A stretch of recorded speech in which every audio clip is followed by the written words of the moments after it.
يتعاركوا بالسيارات، الان تطورت المعارك، يتناطحوا بالسيارات. وعندك في منطقه الشفار عمليه سرقه جماعيه نعم. لسيارات المصطفين. السؤال اللي توجهوا به كان لوزاره الداخليه، شكون توجهوا به؟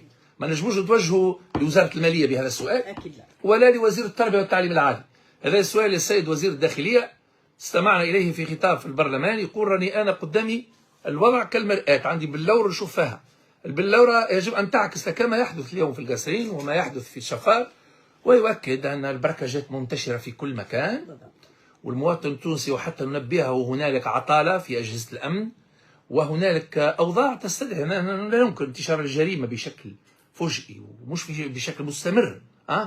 ومش هذا فقط، يعني انتشار الجريمه مع عجز الجماعات المحليه في مساله النظافه، مع اللي عملوه القناطريه في، وهذا جزء مما يحدث، يؤكد ان وزاره الداخليه تحتاج الى اصلاحات عميقه وان تتحرك بسرعه الان، بسرعه لمواجهه الاوضاع، لانه انها تتناطح بالسيارات هذه شكل من اشكال الاجرام المنظم. فما جرحى راهو، طبعا شكون طبعا بوتي نعم. ساقه، فما جرحى.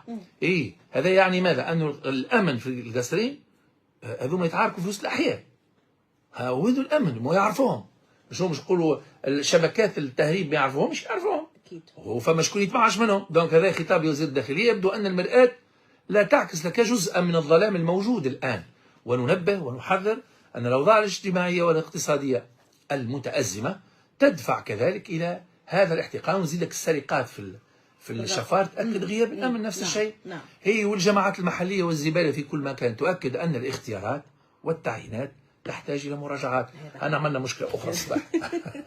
شكرا لك سي معز الحمد منصور، الف شكر.